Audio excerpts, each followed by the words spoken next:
सकता है। आप अगर ट्रैवल कर रहे हो तो जाहिर सी बात है आप वहाँ पे एंजॉय भी करते होगे, पार्टीज भी करते होगे अलग अलग कंट्रीज में, फॉरेन कंट्रीज में। तो थोड़ा अपने पार्टीज के किस्से बताओ, आप कैसे कैसे लोगों से पार्टीज में पर्टिकुलरली मिलते हो, लड़कियों से कैसे इंटरेक्शन होता है और कैसे आप बात कैसे करते हो, आप इनिशिएट क्या करते हो, कुछ बताओ। नहीं, एक्चुअली पार्टीज मैं पार्टी गोइंग बंदा नहीं हूँ यार, पहली बात तो। एक तो एज फैक्टर भी हो जाता है थोड़ा। चलो पार्टी नहीं कहते इसको, कहते हैं चिल करना, चिल चिल करना। करना नहीं है एक्चुअली, क्या है, आप अपनी सेफ्टी अपने हाथ में है भाई। मैं यंग जनरेशन को भी कहूंगा कि ट्रैवल करो, बट अपनी सेफ्टीज अपने हाथ में रखो। बहुत सारे, अभी जैसे मैं अफ्रीका में था, अफ्रीका में मैं जिस मलावी की बात कर रहा हूँ, वहां पे 35% लोगों को HIV है।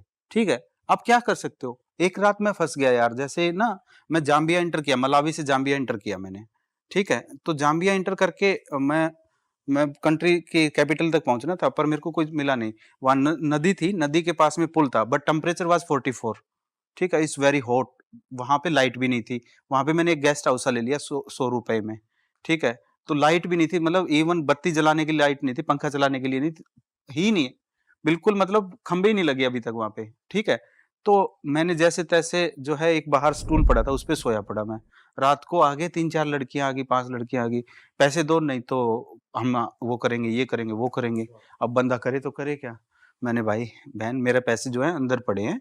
मैंने क्या किया भाई, अंदर आया, अपनी कुंडी लगाई, वो मेरे गेट को तोड़ रही है, रात को 1-2 बज रहे हैं, और वो आसपास ट्रक वाले खड़े हैं, और मतलब बहुत सारे सीन हो जाते हैं। जब आप ट्रैवल करते हो ना, तो हर चीज का एक सीन होता है। अभी अफ्रीका में था, लाइक वाइल्ड लाइफ में, मतलब जंगलों से, नेशनल पार्क से निकला हूं, तो बहुत खतरनाक खतरनाक से एक्सपीरियंस भी हो क्या जाते कोई हैं। बताओ जंगलों में। जंगलों में तो मतलब अभी रिसेंटली मैं बोत्सवाना में था। बोत्सवाना एक ऐसा एरिया है यार, जहाँ पे दुनिया के सबसे ज्यादा हाथी हैं।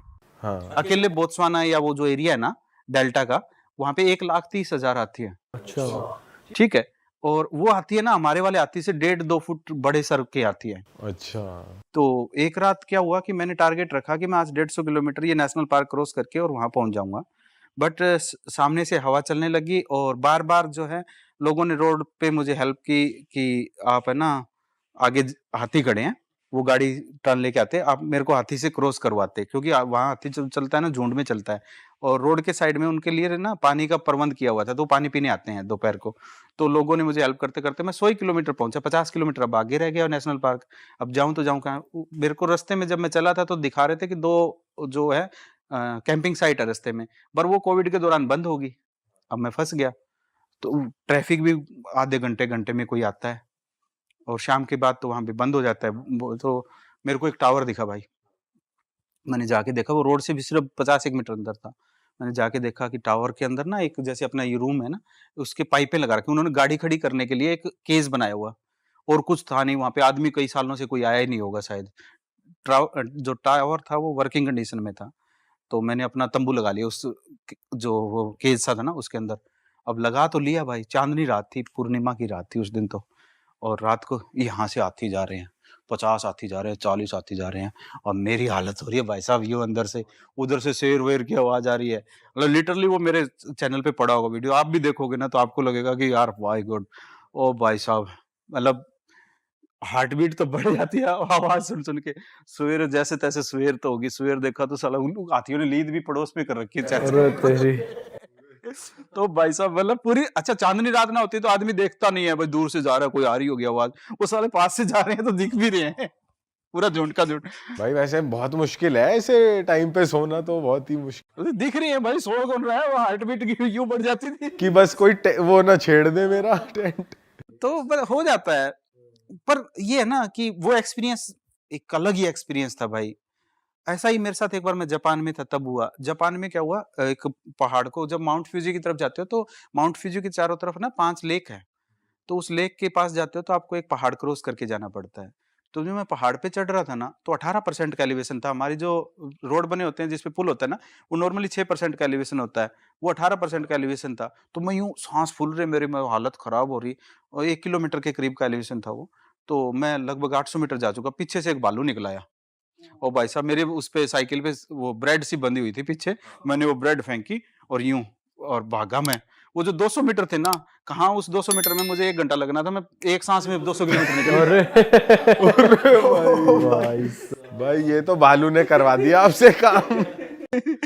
भाई फिर क्या, मैं चला गया, मेरे को लेक दिख गई। लेक देखने के बाद में ना मैंने कैंपिंग कर ली भाई वहाँ पे।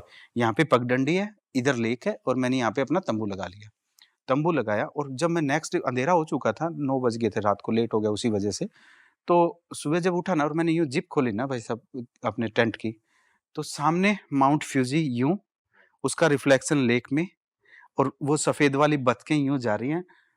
क्या मतलब आज तक है ना वो सीन मेरे दिमाग में यूँ घूमता है। नज़ारा बहुत नेचर तगड़ा है। नेचर की जो ब्यूटी है ना, वो मैंने उस दिन देखी थी। साइड में से 2 पेड़ हैं उसके, मतलब चेरी ब्लॉसम का टाइम था, मई का जो बेस्ट टाइम होता है ना, उसमें से फ्लावर्स गिर रहे हैं यूँ, मतलब इतनी ब्यूटी।